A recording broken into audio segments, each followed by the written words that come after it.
When shall we three meet again? In thunder, lightning, or in rain? When the hurly-burly's done, when the battle's lost and won. That will be ere the set of sun. Where the place? Upon the heath. There to meet with Macbeth. I come, grey Malkin. Paddock calls anon. Fair is foul, and foul is fair. Hover through the fog and filthy air. What bloody man is that? This is the sergeant, who like a good and hardy soldier fought against my captivity. Hail, brave friend. Say to the king the knowledge of the broil as thou didst leave it. Doubtful it stood, as two spent swimmers that do cling together and choke their heart. The merciless Macdonald showed like a rebel's whore, but all's too weak. For brave Macbeth carved out his passage till he faced the slave, which ne'er shook hands nor bade farewell to him, till he unseamed him from the nave to the chops and fixed his head upon our battlements. Oh, valiant cousin, worthy gentleman. Oh, Mark, King of Scotland, Mark, no sooner justice had, with valor arms compelled these skipping kerns that trust their heels, but the Norwegian lord, surveying vantage, with furbished arms and new supplies of men, began a fresh assault. Dismayed not this our captains, Macbeth and Banquo? They doubly redoubled strokes upon the foe, but I am faint. My gashes cry for help. So well thy words become thee as thy wounds. They smack of honor both. Go, get him surgeons. Who comes here? The worthy Thane of Ross. What a haste looks through his eyes, and so should he look that seems to speak things strange. God save the king. Whence camest thou, worthy Thane?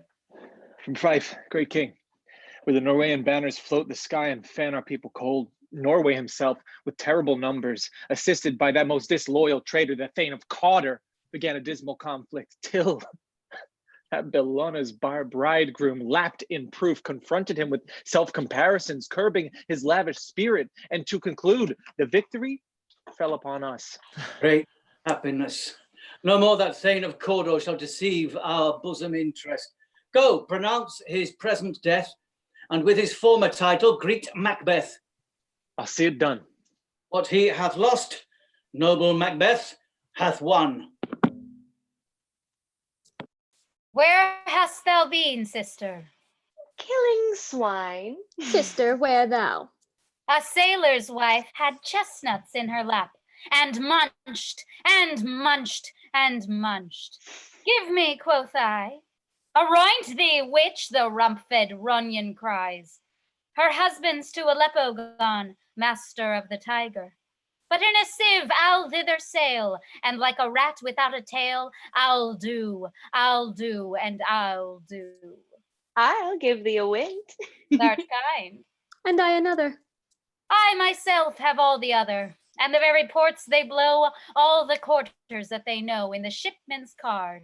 I'll drain him dry as hay. Sleep shall neither night nor day hang upon his penthouse lid. He shall live, a man forbid, weary so the nights. 9 times 9 shall he dwindle, peak, and pine. Though his bark cannot be lost, yet it shall be tempest tossed. Look what I have. Show me, show me. Here I have a pilot's thumb, racked as homeward he did come. A drum, Macbeth doth come. The weird sisters, hand in hand, posters of the sea and land, thus do go about, thrice to thine, and thrice to mine, and thrice again to make up 9. Peace. The charms wound up. So foul and fair a day I have not seen. What are these? So withered and so wild in their attire that look not like the inhabitants of the earth and yet are on it. Live you? Or are you aught that man may question? Speak, if you can. What are you? All hail Macbeth. Hail to thee, Thane of Glamis. All hail Macbeth! Hail to thee, Thane of Cawdor! All hail Macbeth, thou shalt be king hereafter. Good sir, why do you start and seem to fear things that do sound so fair? My noble partner you greet with present grace and great prediction of noble having and of royal hope, that he seems rapt withal. To me you speak not. If you can look into the seeds of time and say which grain will grow and which will not, speak then to me. Hail, Hail! Hail. lesser than Macbeth and greater. Not so happy, yet much happier. Thou shalt get kings, though thou be none. So all hail Macbeth and Banquo. Banquo and Macbeth, all hail. Stay, you imperfect speakers, tell me more. By Sinel's death I know I am Thane of Glamis, but how of Cawdor? The Thane of Cawdor lives. A prosperous gentleman, and to be king stands not within the prospect of belief, no more than to be Cawdor. Say from whence you owe this strange intelligence, or why upon this blasted heath you stop our way with such prophetic greeting. Speak, I charge you. The earth hath bubbles, as the water has, and these are of them. Whither are they vanished? Into the air. And what seemed corporal melted as breath into the wind. Would they had stayed? Were such things here as we do speak about? Or have we eaten on the insane root that takes the reason prisoner? Your children shall be kings. You shall be king. And Thane of Cawdor too. Went it not so? Yeah, to the self-same tune and words. Who's here? King, have happily received, Macbeth, the news of thy success. We are sent to give thee from our royal master thanks only to herald thee into his sight, not pay thee. And for an earnest of a greater honor, he bade me from him call thee Thane of Cawdor. In which edition, hail most worthy Thane, for it is thine. Can the devil speak true? The Thane of Cawdor lives. Why do you dress me in his borrowed robes? Who was the Thane that lives yet, but under heavy judgment bears that life which he deserves to lose. But treason's capital, confessed and proved, have overthrown him. Glamis and Thane of Cawdor, the greatest is behind.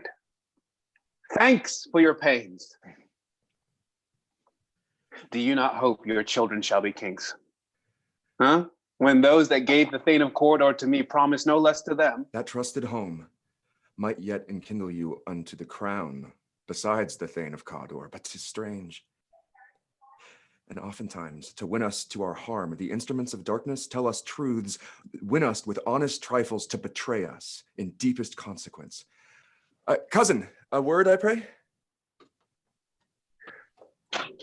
Two truths are told, as happy prologues to the swelling act of the imperial theme. I thank you, gentlemen. This supernatural soliciting cannot be ill, cannot be good.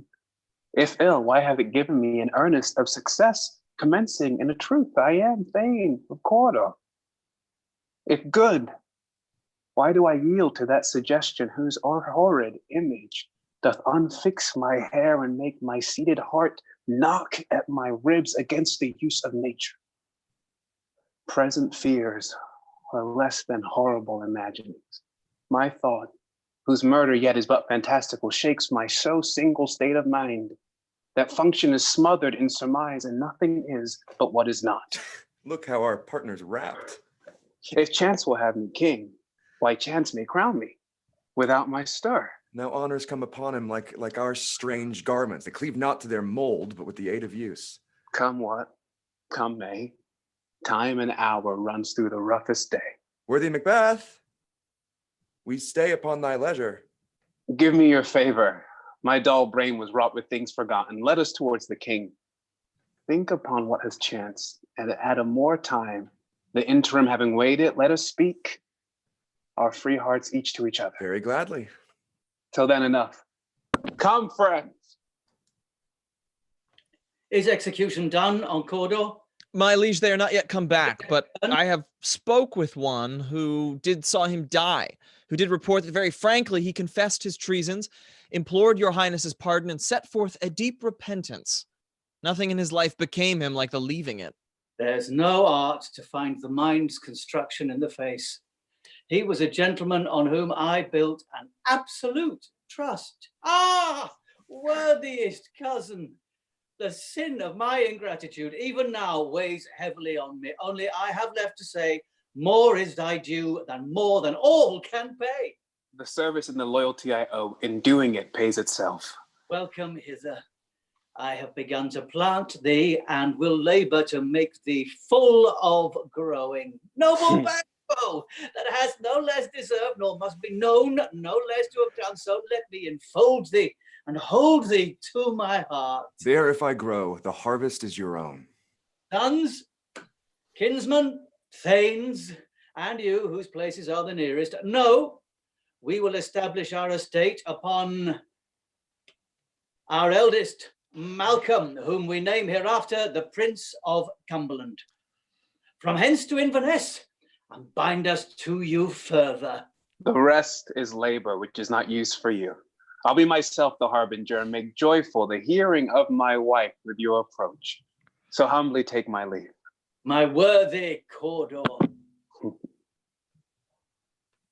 The Prince of Cumberland. That is a step on which I must fall down or else o'erleap, for in my way it lies. Stars, hide your fires. Let not light see my black and deep desires. They met me in the day of success, and I have learned by perfectest report they have more in them than mortal knowledge. When I burn in desire to question them further, they made themselves air, into which they vanished. Whilst I stood wrapped in the wonder of it, came missives from the king, who all hailed me Thane of Cawdor, by which title before these weird sisters saluted me and referred me to the coming on of time with, "Hail, King that shalt be." This have I thought good to deliver thee, my dearest partner of greatness, that thou mightst not lose the dues of rejoicing by being ignorant of what greatness is promised thee. Lay it to thy heart and farewell. Glams thou art, and Cawdor, and shalt be what thou art promised. Yet do I fear thy nature. It is too full of the milk of humane kindness to catch the nearest way. Thou wouldst be great, art not without ambition, but without the illness should attend it. What thou wouldst highly, that wouldst thou holily, wouldst not play false, and yet wouldst wrongly win. Hie thee hither, that I may pour my spirits in thine ear and chastise with the valor of my tongue all that hinders thee from the golden round. What is your tidings? The king comes here tonight. Thou art mad to say it. So please you, it is true. Our Thane is coming. Give him tidings. He brings great news. The raven himself is hoarse that croaks the fatal entrance of Duncan under my battlements. Come, you spirits that tend on mortal thoughts, unsex me here, and fill me from the crown to the toe top full of direst cruelty. Make thick my blood. Stop up the access in passage of remorse that no compunctious visitings of nature shake my fell purpose, nor keep peace between the effect and hit. Come to my woman's breasts and take my milk for gall, you murthering ministers, wherever in your sightless substances you wait on nature's mischief. Come, thick night, and haul me in the dunnest smoke of hell, that my keen knife sees not the wound it makes, nor heaven peep through the blanket of the dark to cry, hold, hold, hold. Great Glams, worthy Cawdor, greater than both by the all hail hill after thy letters have transported me beyond this ignorant present, and I feel now the future in the instant. My dearest love, Duncan comes here tonight. And when goes hence? Tomorrow, as he purposes. Oh, never shall sun that morrow see. Your face, my Thane, is as a book where men may read strange matters to beguile the time. Look like the time. Bear welcome in your eye, your hand, your tongue. Look like the innocent flower, but be the serpent under it. He that's coming must be provided for, and you shall put this night's great business into my dispatch, which shall to all our days and nights to come give solely sovereign sway and masterdom.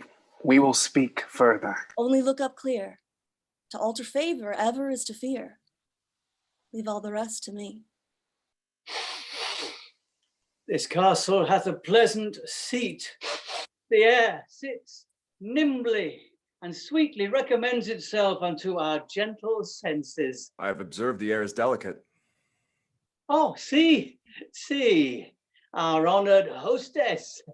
The love that follows us sometimes is our trouble, which still we thank as love. All our service in every point twice done and then done double were poor and single business to contend against those honors deep and broad wherewith your majesty loads our house. Where's the Thane of Cawdor? We coursed him at the heels and had a purpose to be his purveyor, but he rides well, and his great love, sharp as his spur, hath holp him to his home before us. Give me your hand. Conduct me to mine host. We love him highly, and shall continue our graces towards him. By your leave, hostess. If it were done, when 'tis done, 'twere well it were done quickly. If the assassination could trammel up the consequence and catch with his success, that but this blow might be the be-all and the end-all here. But here upon this bank and shoal of time, we jump the life to come. But in these cases, we still have judgment here, that we but teach bloody instructions, which being taught return to plague the inventor. This even-handed justice commends the ingredients of our poison chalice to our own lips. He's here in double trust. First, as I am his kinsman and his subject, strong both against the deed, then as his host, who against his murderer shut the door, not bear the knife myself. Besides, this Duncan hath borne his faculties so meek, have been so clear in his great office, that his virtues will plead like angels, trumpet-tongued against the deep damnation of his taking off. And pity, like a naked newborn babe striding the blast, or heaven's cherubims, horsed upon the sightless couriers of the air, shall blow the horrid deed in every eye, that tears shall drown the wind.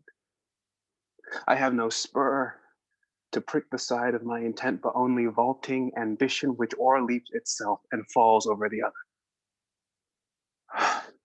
How now? What news? He has almost supped. Why have you left the chamber? Hath he asked for me? Know you not he has. We will proceed no further in this business. He hath honored me of late, and I have bought golden opinions from all sorts of people, which would be warned now in their newest glow, not cast aside so soon. Was the hope drunk wherein you dressed yourself? Hath it slept since? And wakes it now to look so green and pale at what it did so freely from this time? Such I account thy love. Art thou feared to be the same in thine own act in valor as thou art in desire? Wouldst thou have that which thou esteem'st the ornament of life, and live a coward in thine own esteem, letting I dare not wait upon I would, like the poor cat in the adage? Prithee, peace. I dare do all that may become a man. Who dares do more is none. What beast was then that made you break this enterprise to me? When you durst do it, then you were a man, and to be more than what you were, you would be so much more the man. Nor time nor place did then adhere, and yet you would make both. They have made themselves, and that their fitness now does unmake you. I have given suck, and know how tender 'tis to love the babe that milks me. I would, while it was smiling in my face, have plucked my nipple from his boneless gums and dashed the brains out, had I so sworn as you have done to this. If we should fail? We fail. But screw your courage to the sticking place and will not fail. When Duncan is asleep, where to the rather shall his day's hard journey soundly invite him, his 2 chamberlains will I, with wine and wassail, so convince that memory, the warder of the brain, shall be a fume, and the receipt of reason a limbeck only, when in swinish sleep their drenched natures lies as in a death. What cannot you and I perform upon the unguarded Duncan? What not put upon his spongy officers, who shall bear the guilt of our great quell? Bring forth men, children only. For thy undaunted metal should compose nothing but males. Will it not be received when we have marked with blood those sleepy 2 of his own chamber, and use their very daggers that they have done? Who dares receive it other, as we shall make our griefs and clamors roar upon his death? I am settled. And bend up each corporal agent to this terrible feat. Away, and mock this time with fairer show. False face must hide what the false heart doth know. There goes the night, boy. Huh? The moon is down. I have not heard the clock. And she goes down at 12. I take it 'tis later, sir. Hold. Take my sword. There's husbandry in heaven. Their candles are all out. Oh, take thou that too. A heavy summons lies like lead upon me, and yet I would not sleep. Merciful powers, restrain in me the cursed thoughts that nature gives way to in repose. Give me my sword. Who's there? A friend? What, sir? Not yet at rest? A king's abed. He had been in an unusual pleasure and sent forth great largesse to your offices. I dreamt tonight of the 3 weird sisters. To you, they've showed some truth. I think not of. Yet when we can entreat an hour to serve, we would spend it in some words upon that business, if you would grant the time.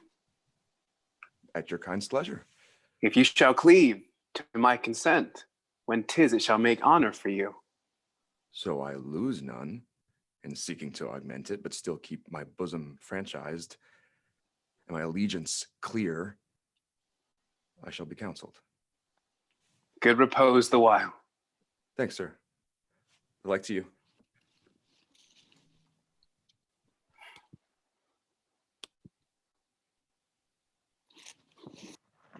Is this a dagger which I see before me? The handle toward my hand. Come, let me clutch thee. I have thee not, and yet I see thee still. Art thou not fatal vision, sensible to feeling as to sight? Art thou but a dagger of the mind, a false creation proceeding from the heat oppressed brain? I see thee yet, in form as palpable as this which I now draw. Thou marshallest me the way that I was going, and such an instrument I was to use. Mine eyes are made fools of the other senses, or else worth all the rest. Thou sure and firm set earth, hear not my steps which they may walk, for fear the very stones prate of my whereabout, and take the present horror from the time which now suits it. While I threat, he lives. Words the heat of deeds too cold breath gives. I go, and it is done. The bell invites me. Hear it not, Duncan, for it is a knell that summons thee to heaven or to hell. That which hath made the drunk hath made me bold. What hath quenched them hath given me fire. Ah, hark. It was the owl that shrieked. He is about it. The doors are open, and the surfeited grooms do mock their charge with snores. I have drugged their possets, that death and heaven do contend about them whether they live or die. Who's there? Ah, alack. What ho? I am afraid they have awaked, and 'tis not done. The attempt and not the deed confounds us. I had laid their daggers ready. He could not miss him. Had he not resembled my father as he slept, I had done it. My husband? I have done the deed. Didst thou not hear a sound? I heard the owl scream and crickets cry. Did not you speak? When? Now. As I descended? Aye. Hark. Who lies in the second chamber? Donalbain. This is a sorry sight. A foolish thought to say a sorry sight. There's one did laugh in sleep, and one cried murder that did wake each other. I stood and heard them, but they did say their prayers and address themselves again to sleep. There are two lodged together. One cried, God bless us, and amen the other, as they had seen me with these hanged man hands. Listening their fear, I could not say amen when they did say, God bless us. Consider it not so deeply. But wherefore could I not pronounce amen? I had most need of blessing, and amen stuck in my throat. These deeds must not be thought on after these ways, so it will make us mad. Methought I heard a voice cry, sleep no more. Macbeth doth murder, sleep, the innocent sleep. What do you mean? Still it cried, sleep no more, to all the house. Gloms have murdered sleep, and therefore corridor shall sleep no more. Macbeth shall sleep no more. Who was it that thus cried? Worthy Thane, you do unbend your noble strength to think so brain-sickly of things. Go, get some water, and wash this filthy witness from your hand. Why did you bring these daggers from the place? They must lie there. Go, carry them and smear the sleepy grooms with blood. I'll go no more. I am afraid to think what I have done. Look on't again, I dare not. Infirm of purpose. Give me the daggers. The sleeping and the dead are but as pictures. 'Tis the eye of childhood that fears a painted devil.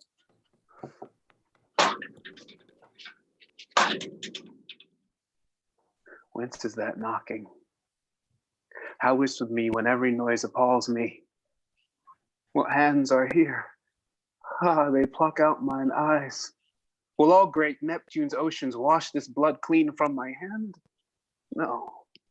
This my hand would rather the multitudinous seas incarnadine, making the green one red. My hands are of your color, but I shame to wear a heart so white. I hear a knocking at the south entry. Retire we to our chamber. A little water clears us of this deed. How easy is it then? Your constancy hath left you unattended. Hark, more knocking. Go, get on your nightgown, least occasion call us and show us to be watchers. Be not lost so poorly in your thoughts. To know my deed, 'twas best not to know myself. Wake, Duncan, with thy knocking, I wouldst thou couldst. Knock, knock, here's a knocking indeed. Knock, knock, who's there in the name of Beelzebub? Knock, knock, who's there in the other devil's name? Knock, knock, knock, who's there? Knock, knock, knock, never a quiet. What are you? Knock, anon, anon, we pray you remember the porter. Was it so late, friends, ere you went to bed, that you do lie so late? Faith, sir, we were carousing till the second cock, and drink, sir, is a great provoker of three things. Well, what three things does drink especially provoke? Marry, sir, nose painting, sleep, and urine. Lechery, sir. It provokes lechery and unprovokes the desire, but takes away the performance. Therefore, much drink may be said to be an equivocator with lechery. It makes him and it mars him. It sets him on and takes him off. It persuades him and disheartens him. Makes him stand to and not stand to. In conclusion, equivocates him in a sleep, and giving him the lie, leaves him. I believe drink gave thee the lie last night. Oh, that it did, sir. Is the king stirring, worthy thing? Not yet. He did command me to call timely upon him. I've almost slipped the hour. I'll bring you to him.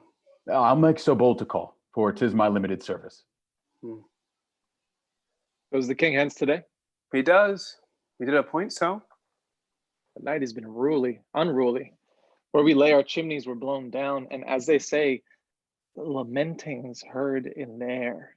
Strange screams of death, the obscure bird clamor the livelong night. Some say the earth was feverous and did shake. 'Twas a rough night. Oh, horror. Horror, horror. What's the matter? What's the matter? Confusion now hath made his masterpiece. Most sacrilegious murder hath broke ope the Lord's anointed temple and stole thence the life of the building. What do you say, the life? I mean to his majesty? Approach the chamber and destroy your sight with a new Gorgon. Do not bid me speak. See, and then speak yourselves. Awake! Awake! Ring the alarm bell! Murder and treason! Banquo and Donalbain! Malcolm, awake! Shake off this downy sleep death's counterfeit and look on death itself. Ring the bell. What is the business? Oh, gentle lady, 'tis not for you to hear what I can speak.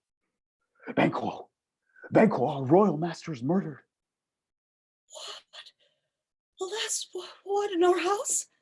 Too cruel anywhere. Dear Duff, I prithee contradict thyself and say it is not so. Had I but died an hour before this chance, I had lived a blessed time, for from this instant, there's no seriousness in mortality. All is but toys.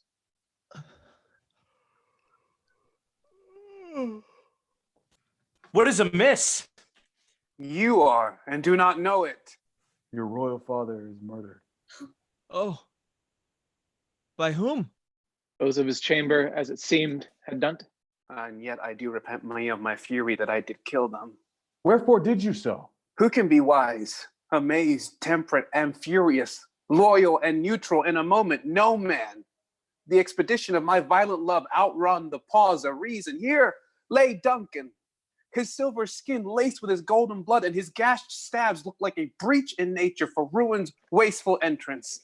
There the murderers, steeped in the colors of their trade, their daggers unmanly breached with gore. Who could refrain that had a heart to love, and in that heart courage to make love known? Oh, help me, Hans. Look to the lady. Look to the lady. And when we have our naked frailties hid that suffer in exposure, let us meet and question this most bloody piece of work. To know it further, fears and scruples shake us. In the great hand of God I stand, and thence, against undivulged pretense, I fight of treasonous malice. And so do I. So all? Let's briefly put on manly readiness and meet in the hall together. Well contented. Well contented. What will you do? Let's not consort with them. To show an unfelt sorrow is an office which the false man does easy. I'll to England. Ireland, I. Our separated fortune shall keep us both the safer. Where we are, there's daggers in men's smiles. The nearer in blood, the nearer bloody. This murderous shaft that's shot hath not yet lighted, and our safest way is to avoid the aim. Therefore, to horse, let us not be dainty of leave-taking, but shift away. There's warrant in that theft which steals itself when there's no mercy left. How goes the world, sir, now? Why, see you not? It's known who did this more than bloody deed. Of those that Macbeth hath slain. That's the day. What good could they pretend? They were suborned. Malcolm and Donalbain, the king's two sons, are stolen away and fled, which puts upon them suspicion of the deed. Then 'tis most like the sovereignty will fall upon Macbeth.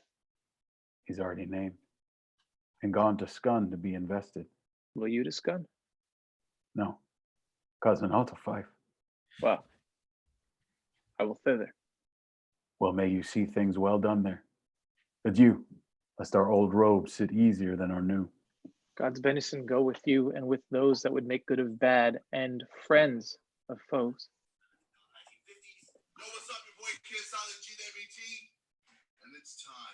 Thou hast it now. King, Cawdor, Gloms, all, as the weird women promised. And I fear thou played most foully for it. Yet it was said, it should not stand in thy posterity, but that myself should be the root and father of many kings, if there come truth from them, as upon thee, Macbeth. Their speeches shine. Why, by the very verities on thee made good, May they not be my oracles as well, and set me up in hope. But hush, no more. Here's our chief guest. If he had been forgot, it had been as a gap in our great feast and all things unbecoming. Tonight we hold a solemn supper, sir, and I'll request your presence. Let your highness command upon me, to the which my duties are with the most indissoluble tie forever knit. Ride you this afternoon? Aye, my good lord. Is't far you ride? As far, my lord, as will fill up the time twixt this and supper. Fail not our feast. My lord, I will not. We hear our bloody cousins are bestowed in England and in Ireland, not confessing their cruel patricide, filling their hearers with strange inventions. But of that tomorrow, when therewithal we shall have cause of state, craving us jointly. Hie you to your horse, adieu till you return at night. Go, Fleance, with you. Aye, my good lord. The time does call upon us. I wish your horse is swift and sure of foot, and so I do commend you to their backs. Farewell.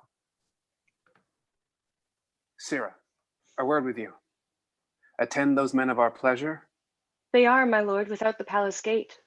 Bring them before us. To be thus is nothing but to be safely thus. Our fears in Banquo stick deep. In his royalty of nature reigns that which would be feared. 'Tis much he dares, and to that dauntless temper of his mind he hath a wisdom that doth guide his valor to act in safety. There is none but he whose being I do fear, and under him my genius is rebuked. He chid the sisters when they put the name of king upon me, and bade them speak to him. Then prophet-like, they hailed him father to a line of kings. Upon my head they placed a fruitless crown, and put a barren scepter in my grip, thence to be wrecked with an unlineal hand, no son of mine succeeding. If it be so, for Banquo's issue have I filled my mind. For them, the gracious Duncan have been murdered, put rancors in the vessel of my peace. Only for them and my eternal jewel, given to the common enemy of men to make them kings, the seeds of Banquo kings. Rather than so, come fate into the lift and champion me to the utterance. Who's there? Was it not yesterday we spoke together? It was, so please your highness. Well then, now have you considered of my speeches? Both of you know Banquo was your enemy. We shall, my lord, perform what you command us. Through our lives. Your spirits shine through you. Within this hour, at most, I will advise you where to plant yourselves, acquaint you with the perfect spy of time, the moment on't, for it must be done tonight, and something from the palace. Always thought that I require a clearness, and with him, to leave no rubs, no botches in the work. Fleance, his son that keeps him company, whose absence is no less material to me than is his father's, must embrace the fate of that dark hour. Resolve yourselves apart. He comes anon. We are I'll resolved. come anon. I'll call upon you straight. Abide within. It is concluded. Banquo, thy soul's flight. Banquo, thy soul's flight. If it find heaven, must find it out tonight. Not had. All spent when our desires got without content. 'Tis safer to be that which we destroy than by destruction dwell in doubtful joy. How now, my lord? Why do you keep alone? Of sorriest fancies your companions making, using those thoughts which should indeed have died with them they think on. Things without all remedy should be without regard. We have scorched What's done is done. the snake, not killed it. But let the frame of things disjoint. Both the worlds suffer ere we will eat our meal in fear and sleep in the affliction of these terrible dreams that shake us nightly. Better be with the dead, whom we, to gain our peace, have sent to peace, than on the torture of the mind to lie in restless ecstasy. Come on. Gentle my lord, sleek o'er your rugged looks. Be bright and jovial among our guests tonight. So shall I, love, and so I pray be you. Let your remembrance apply to Banquo, and make our face vizards to arts, disguising what they are. You must leave this. Full of scorpions is my mind, dear wife. Thou knowest that Banquo and his fleance lives. But in them nature's copy not a turn. There's comfort yet. They are assailable. There shall be done a deed of dreadful note. What's to be done? Be innocent of the knowledge, dearest Chuck, till thou applaud the deed. Come, feeling night, scarf up the tender eye of pitiful day, and with thy bloody and invisible hand, cancel and tear to pieces that great bond which keeps me pale. But hold thee still. Things bad begun make strong themselves by ill. So prithee, go with me. But who did bid thee join with us? Macbeth. He needs not our mistrust, since he delivers our offices and what we have to do to the direction just. Then stand with us. The west yet glimmers with some streaks of day. Now spurs the lated travelers apace to gain the timely inn, and never approaches the subject of our watch. Hark, I hear horses. It'll be rain tonight. Let it come down. Oh, treachery. Fly, good fleance, fly, fly, fly. Thou mayst revenge. Oh, slave. Who did strike out the light? That's not the way. There was one down, but the sun is fled. We've lost the best half of our affair. Well, let's away and say how much is done.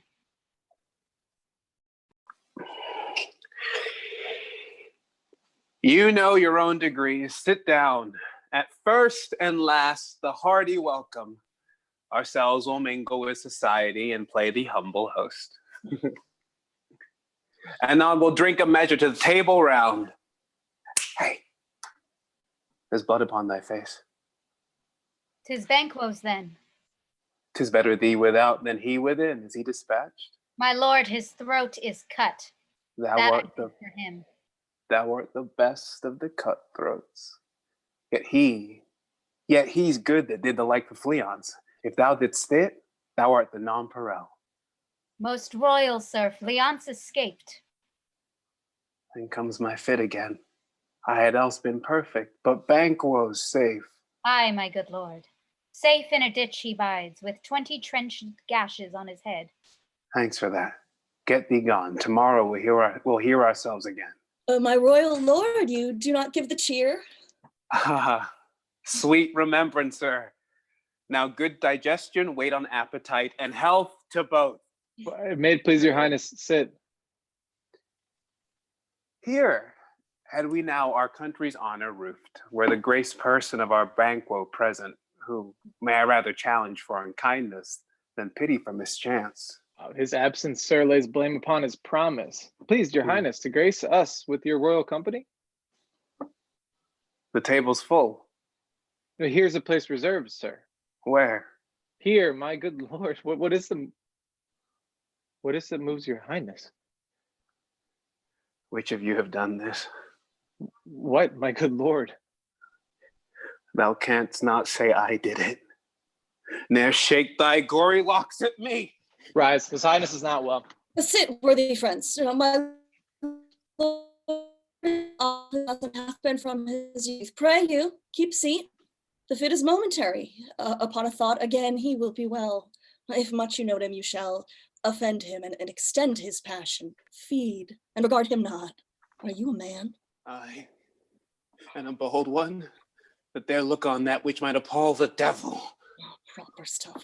This is the very painting of your fear. This is the air-drawn dagger which you said led you to Duncan. The times have been that when the brains were out, the man would die, and there an end. But now they rise again with 20 mortal murders on their crowns and push us from our stools. This is more strange than such a murder is. My worthy lord, your noble friends do lack you. I forget.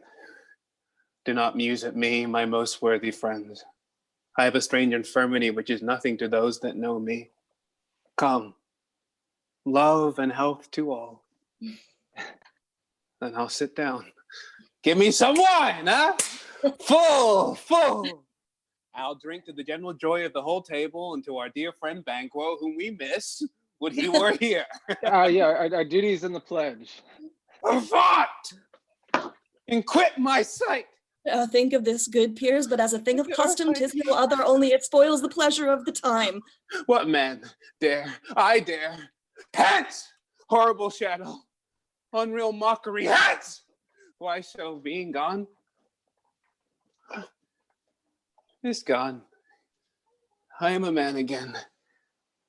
Pray you, sit still.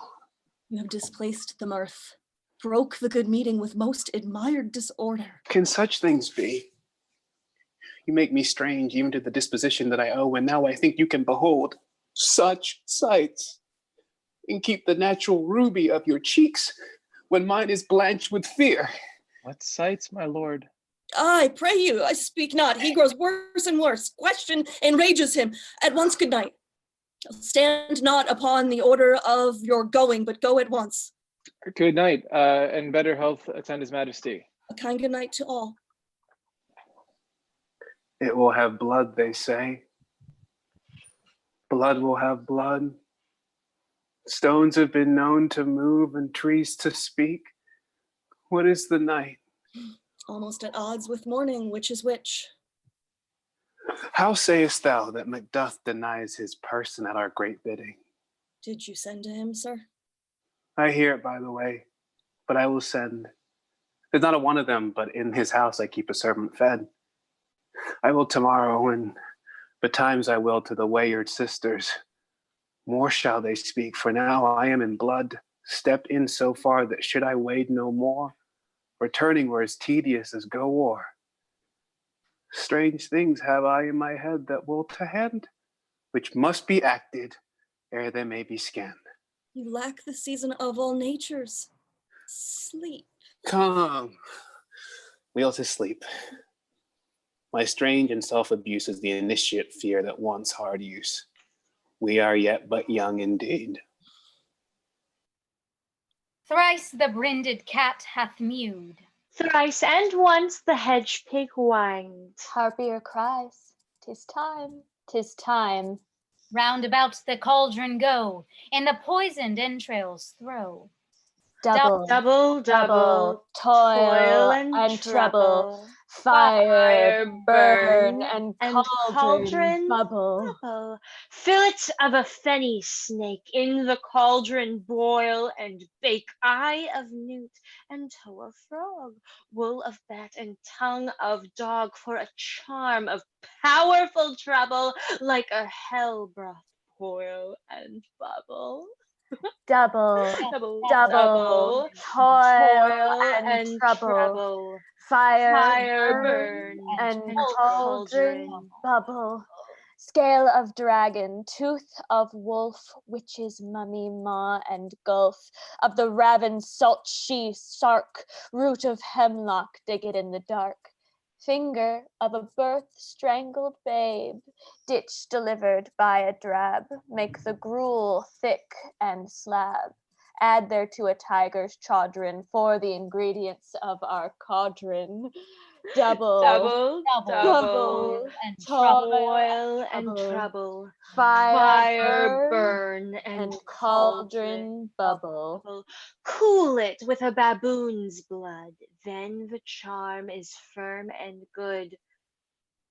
By the pricking of my thumbs, something wicked this way comes. Open, locks, whoever knocks. How now, you secret black and midnight hags? What is't you do? A deed without a name. I conjure you, by that which you profess, howe'er you come to know it, answer me. Speak. Demand. Will answer. Say if thou hadst rather hear it from our mouths or from our masters. Call him. Let me see him. Come high or low, thyself and office deftly show. Macbeth.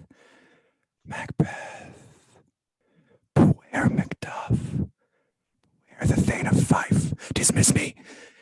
Enough. Whate'er thou art, for thy good caution, thanks. Thou hast harped my fear aright. But one more word. He will not be commanded. Here's another more potent than the first. Macbeth. Had I 3 ears, I'd hear thee. Be bloody, bold, and resolute. Laugh to scorn the power of man, for none of woman born shall harm Macbeth. Then live, Macduff. What need I fear of thee? Listen, but speak Not to it. Be lion-mettled, proud, and take no care who chases, who frets, or where conspirers are. Macbeth shall never vanquished be until great Burnham wood to high Dunsinane hill shall come against him. That will never be. Who can impress the forest, bid the tree unfix his earthbound root? Sweet Bodman's good. Yet my heart throbs to know one thing. Tell me, if your art can tell so much, shall Banquo's issue ever reign in this kingdom? Seek To know no more. I will be satisfied. Deny me this, and an eternal curse fall on you. Let me know. No. Where are they? Gone. Let this pernicious hour stand accursed in the calendar. Come in, without there. What's your grace's will? Saw you the Wayward sisters? No, my lord. Came they not by you? No, indeed, my lord. Infected be the air whereon they ride, and damned all those that trust them. I did hear the galloping of a horse. Who was came by? It's just 2 or 3, my lord, that bring you word. Macduff has fled to England. Fled to England? Aye, my good lord. Time, thou anticipatest my dread exploits. The castle of Macduff I will surprise. Seize upon Fife, give to the edge of sword his wife, his babes, and all unfortunate souls that trace him in his line. No boasting like a fool. This deal I'll do before the purpose cools, but no more sights. Where are these gentlemen? Come, bring me where they are. Let us seek out some desolate shade, and there weep our sad bosoms empty. Each new morn, new widows howl, new orphans cry, new sorrows strike heaven on the face, that it resounds as if it felt with Scotland. What I believe, I'll wail. What no believe, and what I can redress, as I shall find the time to, friend, I will. This tyrant, whose sole name blisters our tongues, was once thought honest. You have loved him well. He hath not touched you yet. I am young, but something you may discern of him through me, and wisdom to offer up a weak, poor, innocent lamb to appease an angry god. I am not treacherous. But Macbeth is. I've lost my hopes. Perchance even there where I did find my doubts. Bleed, poor country. I speak not as an absolute fear of you. I think our country sinks beneath the yoke. It weeps, it bleeds, and each new day a gash is added to her wounds. I think withal there would be hands uplifted in my right, and here from gracious England have I offer of goodly thousands. But for all this, when I shall tread upon the tyrant's head, or wear it on my sword, yet my poor country shall have more vices than it had before by him that shall succeed. What should he be?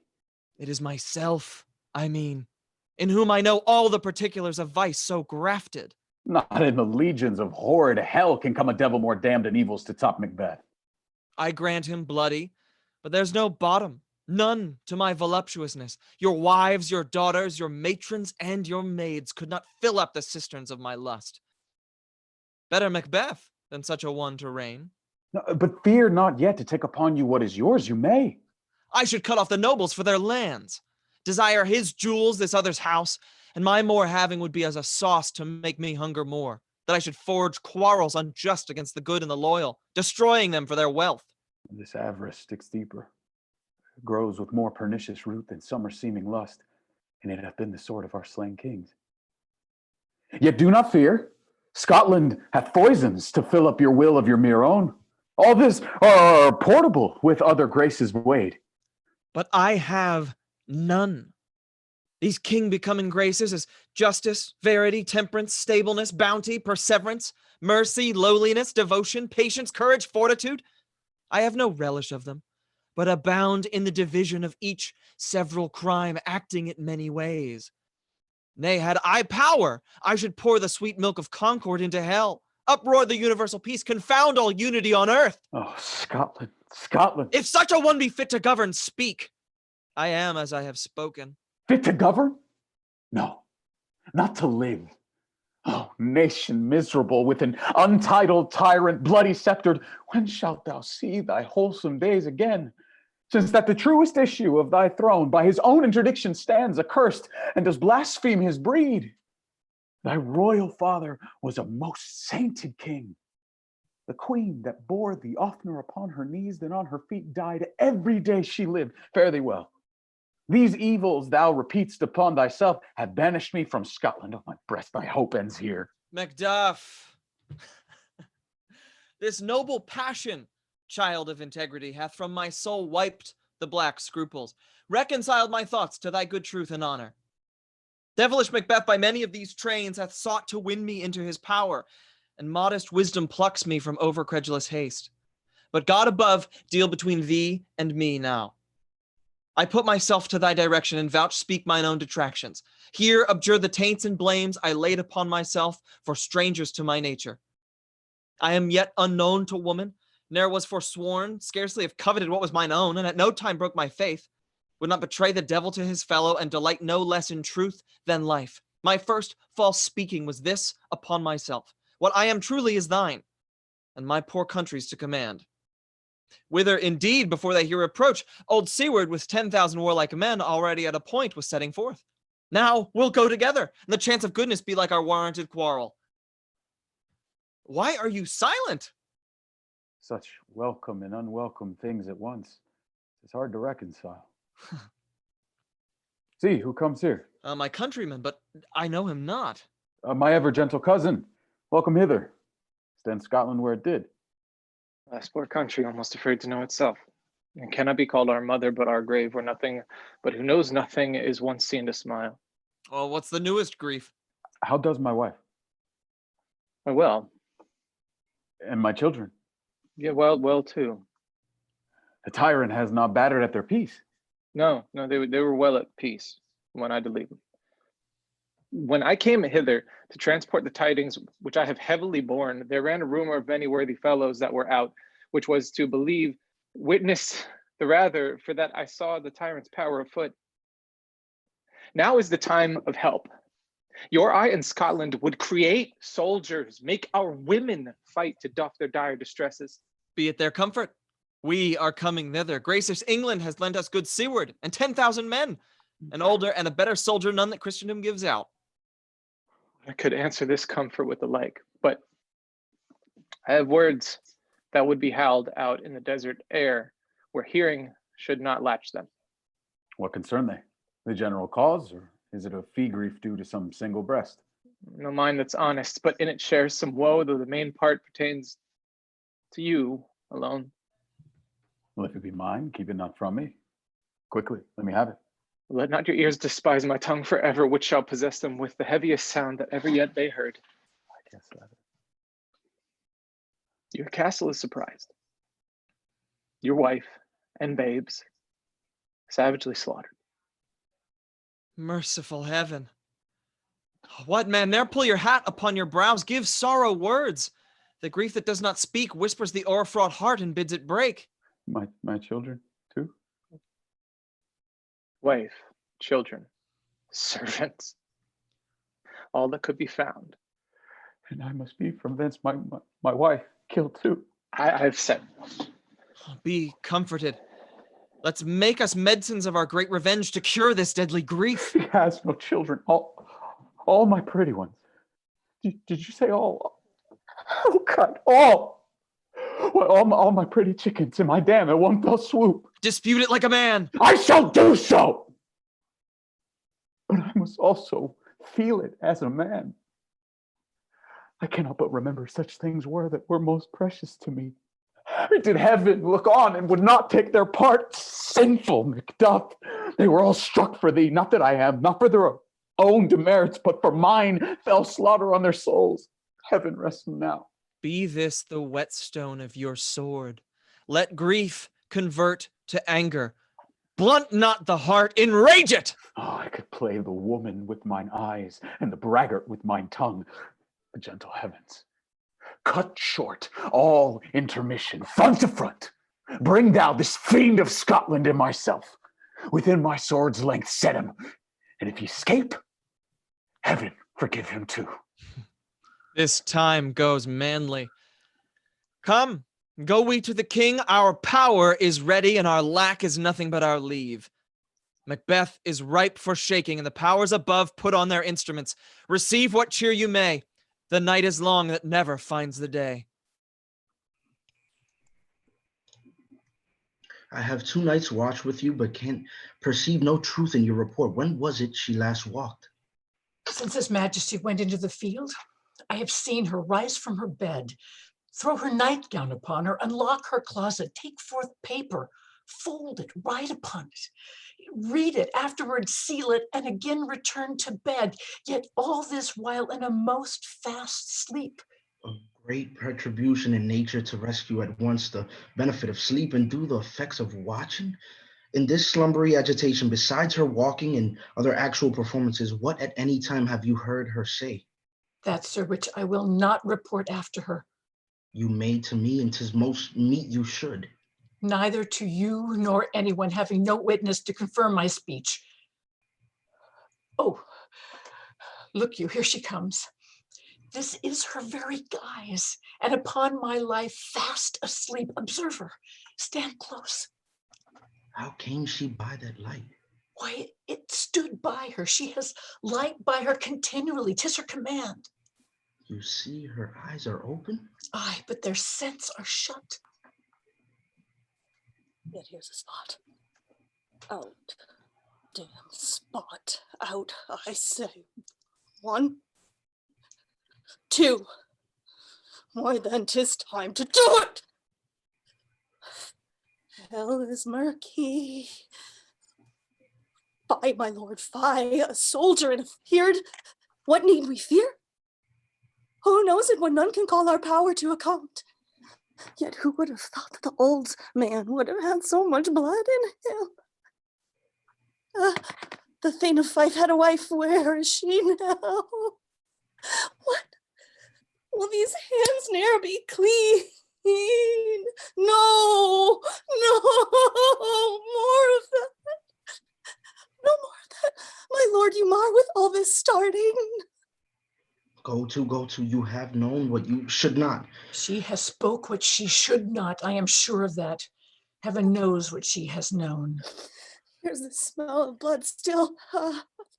All the perfumes of Arabia will not sweeten this little hand. Oh, wash your hands. Put on your nightgown. Look not so pale. I tell you yet again, Banquo is buried. He cannot come out on his grave. There's a knocking at the gate. Come. Give me your hand. What's done cannot be. To bed. To bed. To bed.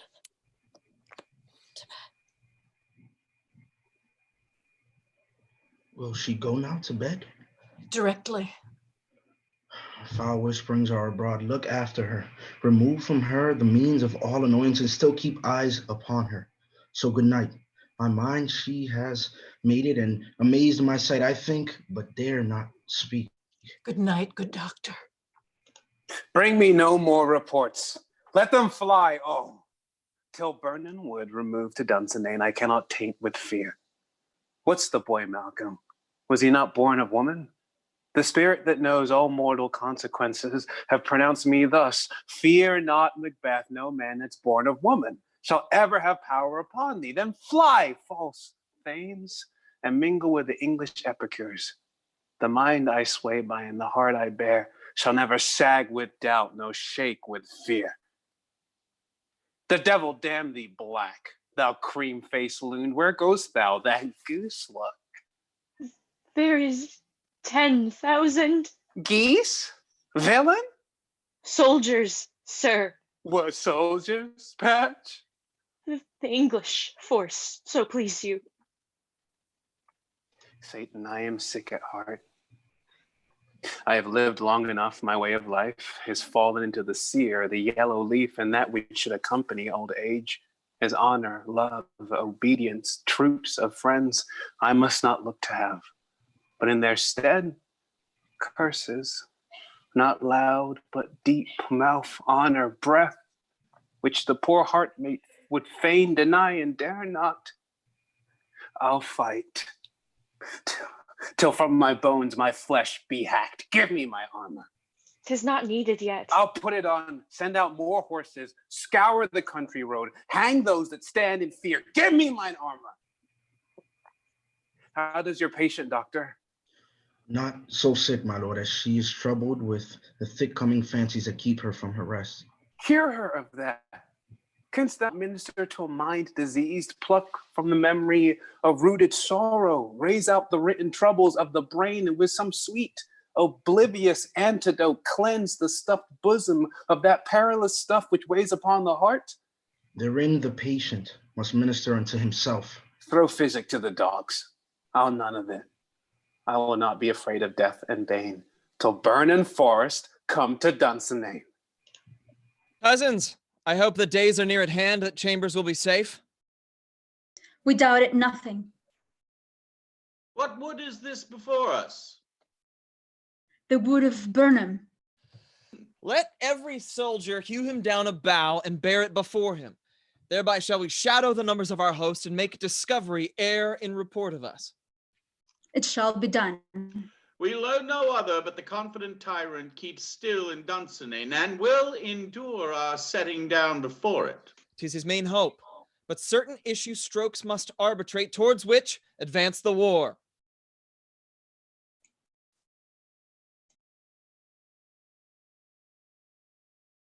Hang out our banners on the outward walls. The cry is still, they come. Our castle strength will laugh a siege to scorn. Here, let them lie till famine and ague eat them up. Were they not forced with those that should be ours, we might have them there, dareful, beard to beard, and beat them backward home. What is the noise? It is the cry of women, my good lord. I almost forgot the taste of fears. The times have been my senses would have cooled to hear a night shriek. I have supped full with horrors. Direness familiar to my slaughterous thoughts cannot once start me. Wherefore was that cry? The queen, my lord, is dead.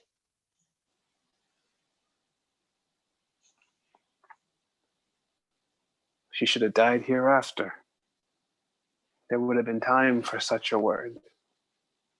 Tomorrow and tomorrow and tomorrow creeps in this petty pace from day to day to the last syllable of recorded time. In all our yesterdays have lighted fools to the way to study death. Out, out, brief candle. Life's but a walking shadow, a poor player that struts and frets his hour upon the stage and then is heard no more. It is a tale told by an idiot, full of sound and fury, signifying nothing. Thou comest to use thy tongue, thy story quickly. Gracious, my lord, I should report that which I saw, but I know not how to do it. Well, say, sir.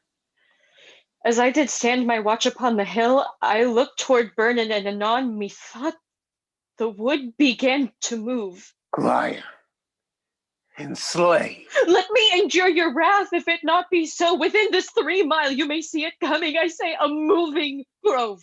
If thou speakest false, upon the next tree shalt thou hang alive till famine cling thee.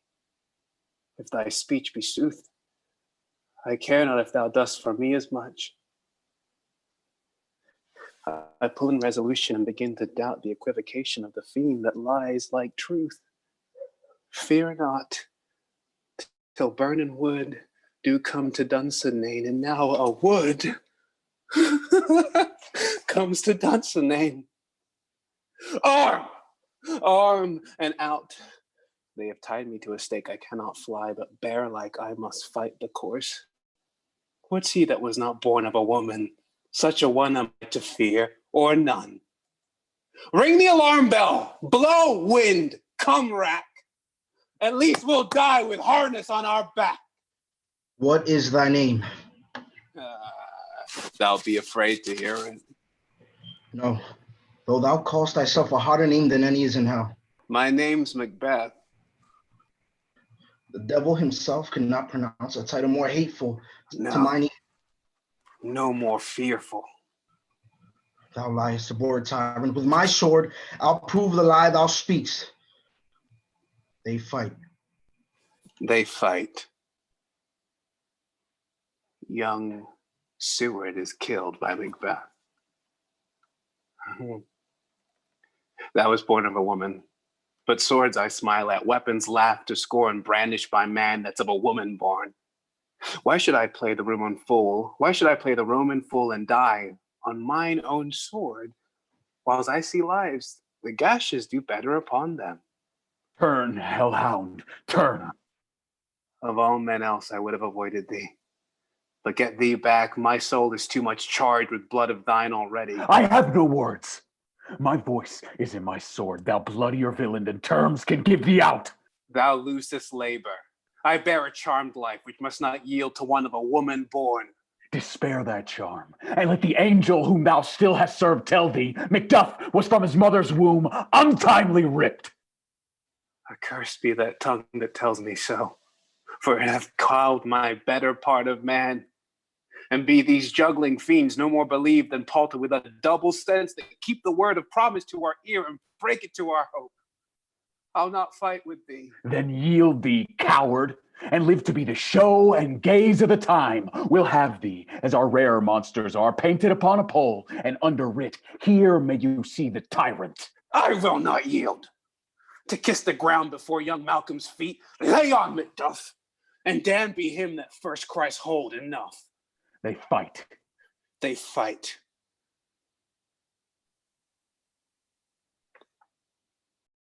Macduff slays Macbeth. I would the friends we miss were safe arrived. Hail, King, for so thou art. Behold, where stands the usurper's cursed head. The time is free. Hail, King of Scotland. Hail, King of Scotland. Hail, King of Scotland. We shall not spend a large expense of time before we reckon with your several loves and make us even with you. This and what needful else that calls upon us by the grace of grace, we will perform in measured time and place. So, thanks to all at once and to each one whom we invite to see us crowned at Scone.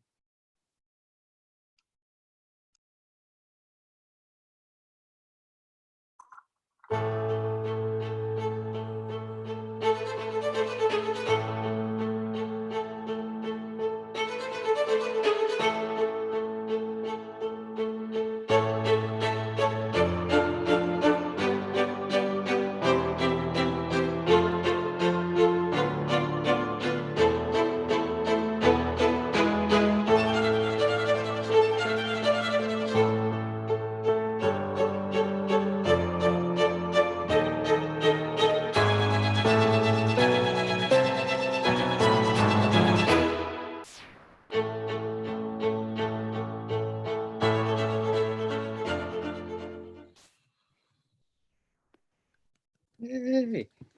Welcome everybody. Welcome to the post-show Q&A. Congrats, cast. Beautifully done, beautifully read, beautifully explored. If you're with us on the YouTube, we're about 30 seconds behind you. So please feel free to pop questions you might have for the cast in as soon as you have them, so we can get them to the cast in due time. And to answer the same questions that the cast does. There you go. Great point. Great point. Also, if you could do us a favor and let your friends know these are happening through likes, subscribes, shares, or good old-fashioned word of mouth. Cass, yay! 76-minute Macbeth. We're going to start with the 3 questions we had. We do all of these Q&As with. And the first one, we have 90 seconds, roughly 90 seconds as a group to answer each one. The first question is, what did you learn about the play that you didn't know before?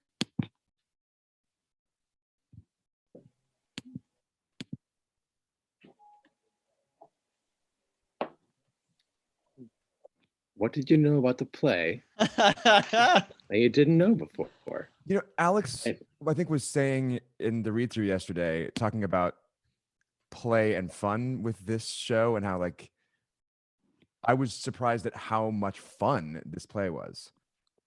I love the play, but I don't think of it as being fun, and I was shocked at I feel like maybe it's because of the format we're in that it felt just a lot more fun than I expected it to. It's a funny play too, for a pretty bleak, bloody tragedy. There are so many like droll, sort of tossed off one-liners. The "'twas a rough night" is I always think that's so funny, but I felt those moments of like very 21st century humor.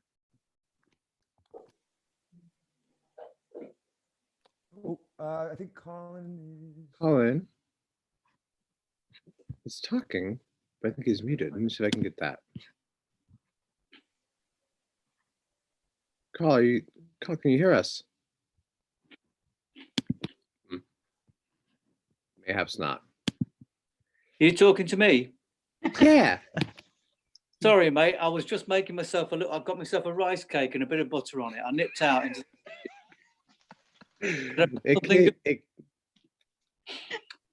It popped up that you were speaking, so we thought maybe you were leaning in on what you learned about the play today. Just eating a rice cake. Yeah, just fantastic. a rice really cake. good. Rice cake. Oh, that would pair is that a rice very cake well with sandwich? my glass of death. Yeah. The second question for the group: what image, phrase, or word from the play popped out to you today? I got to go along with "'Twas a rough night." I heard it too. Yeah, that was fun. I went, yeah. So yeah. Macbeth's line, "and nothing is but what is not." That hit me today. I also, Kara, I had a walking shadow, that line. Life's but a walking shadow. I was like, I think it was a text choice, but it was that which hath made the drunk hath made me bold. Yeah. That was a text choice that I didn't know until tonight.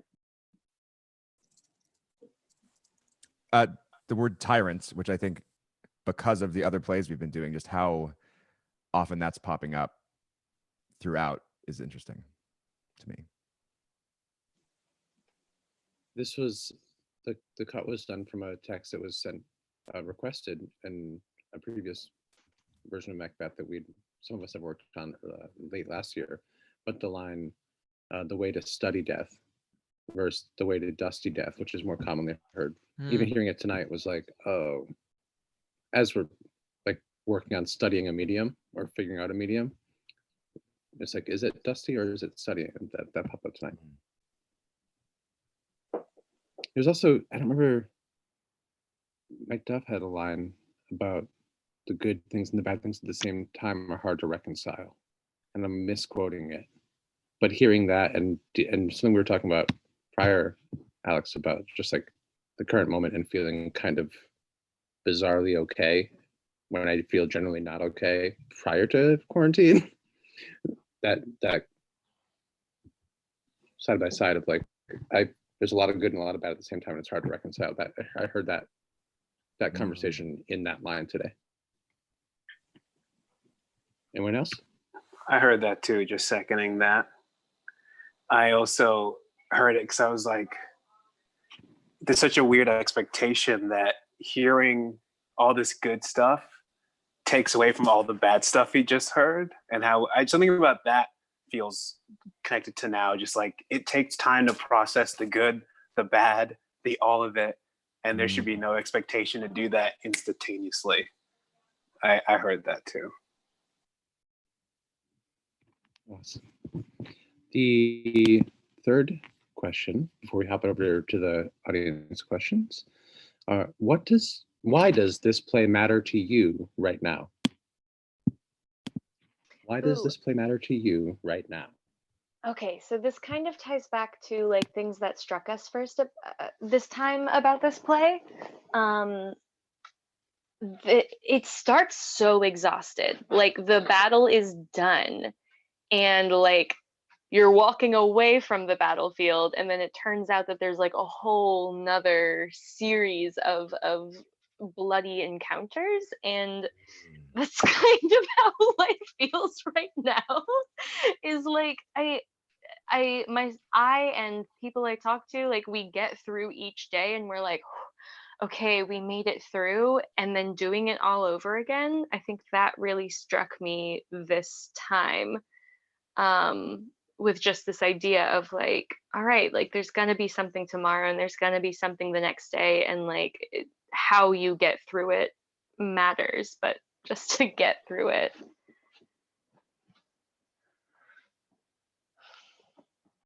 I'll jump in on that too.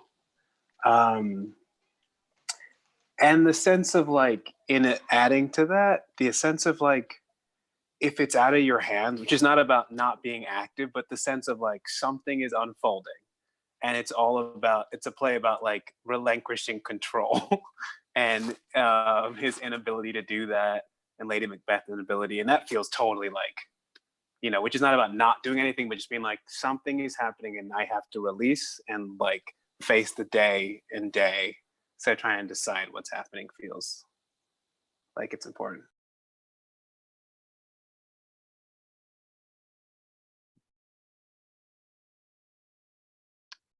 All right, we're gonna get that mute button on me.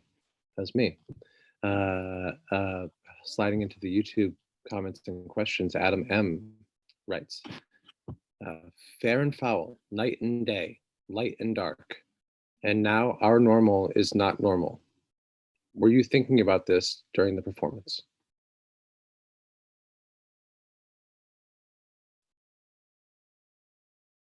I don't know if my connection is good, but I'll. Oh, there you No, are. I can't hear Monty either. You're good now, CP. I am okay.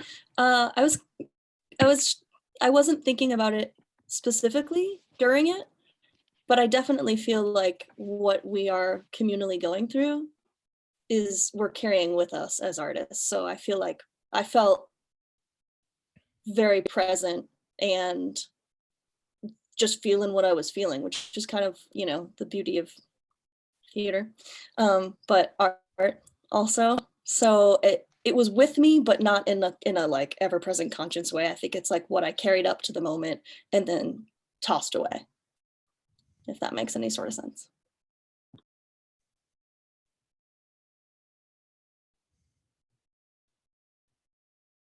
Anyone? All right. Amber Elby, who are you rooting for in this play? Malcolm. Lady. I suppose it's worth asking as actors playing parts, but then also as just people who know the play when you're not playing the part. I'm rooting for the primordial powers of the Weird Sisters. Yeah. I think nobody.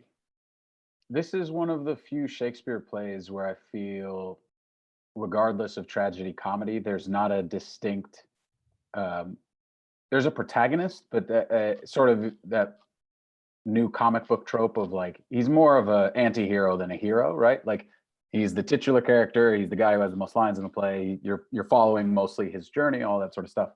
But I don't think even Shakespeare is asking you to root for him in the same way that he asks you to root for some of the other bad guys throughout the canon. Yeah. He sort of presents it as more like, you're like watching, what are those little creatures called that you put in a in a like a fish bowl. A fish? Fish. Oh yeah, you're right. You're right. Little water monkeys? Yeah, sea everyone. monkeys. Sea monkeys. Sea monkeys. That's the one. It feels almost like he's just like, look at this person, because Macbeth goes through all these dichotomies in this the decision-making process. In the beginning of the play, he says, all right, if this thing's supposed to happen, I could throw it up to the universe, God, whatever, insert thing here, and it'll happen. It's supposed to happen. So I could just do nothing. And as the course of the play unfolds, he chooses to not do that and goes down the rabbit hole that it goes down, which to me indicates that like we're watching all these people power grab and all of these things, but no one distinctly has a right to be there. We could talk about divine right of kings and all that and how people in that age would have received Malcolm wanting power and whatever. But in 2020, I'm kind of like, fuck all y'all. Like none of y'all deserve power. Oh, are we not supposed to curse? This is like a PG-13 situation. That hurt me, bro. That was That's too YouTube. much. Come on. Yeah, I don't. This is adult programming, so you're safe. You're good. Curse away. No, in that case, no. I don't. Where are we going to find an adult? Certainly not here. Exactly. But yeah, to answer the question, I don't find myself rooting for anyone. It sort of seems to me like a treatise on ambition or on consequence rather than a morality tale about ambition or consequence. There's also that weird thing that Fleance is going to be king, or at least Fleance's kids are going to be kings. And so even if Malcolm gets the throne, I don't know if anybody read, I forget who wrote it, but somebody wrote basically a sequel in Iambic Pentameter thinking it feels like Shakespeare wanted to write another play because he drops that whole plot line, that whole idea that no matter who gets the crown at the end, they're not going to get to keep it. And it's fascinating. Isn't James the Sixth of Scotland, who is now James the First of England, Banquo's descendant? Yeah, he's the 8th in the. Yeah. So it's kind of a, hey Jimmy, welcome to the throne thing from Shakespeare. Yeah. It's more. I've always thought of it as more publicity than anything else. I root for Macduff in this thing. I mean, Macduff and the Porter. But yes, it's just one of the things when the Porter in this cut and in most cuts, unless you do the whole thing, is you cut out, and rightly so, the whole. I'm going to tell you a very long joke about Jesuits, which had them rolling in the aisles in 1603. But the whole equivocator speech that he's got. And it's just, you sit there and you're reading, the research, you're doing your research and you go, oh, it's a joke about Jesuits. Huh. But it's like the whole Porter, I mean, it's just right in the middle of the show. Shakespeare goes, okay, comedy time. So you root for the Porter. I mean, the Porter's fun. And frankly, at the moment, he's a frontline person. Anyway, that's my take on it. But I root for Macduff. Take right there. I root for Macduff. I mean, his entire family getting wiped out, and you've got that wonderful speech about my chickens and my dam and everything. I mean, which is just so great and so hard to do, I think. And you did such a great job, by the way, really good. So in this show, I root for Macduff. When I'm rooting, I go, yeah, I want him to win. And God knows he gets put through enough stuff. So yeah, that's who I root for anyway. Nice. That brings us right up to our time here. We're on the 90th minute. So we're gonna head over. Some actors in this piece will head over to the digital pub. We will keep the conversation going. We'll swear even more over there. I promise you that. We did some Q&A. I'll leave just a prompt here to bring. This is a statement that came in the YouTube comments just now. That feels like a nice prompt to bring into the bar chat. It's not a question, just a statement. The honor and duty of both Malcolm and Macduff are clear, but not their personalities, which makes it hard to root for either of these two best characters of the play. These are characters whom we can't feel. From Doug Decker. I'll talk to someone about that at the bar if you meet me there. Thank you to the cast. Thank you to the audience. We'll see you at the pub. Anyone have anything? How do I get to the before pub we go? again, Dan? I'll Dan, text how you, do- Jimmy. Walk Okay, with you me. know, because it's a question I ask a lot, and you know. I've never heard you need to know how to get to the pub before Well, now. I can always find a pub. See you over there, everybody. And then we'll see you on Monday at 5 o'clock for Coriolanus as we start a whole new trip together. So, see you Yay! then. Cool. Jimmy, I'll email you.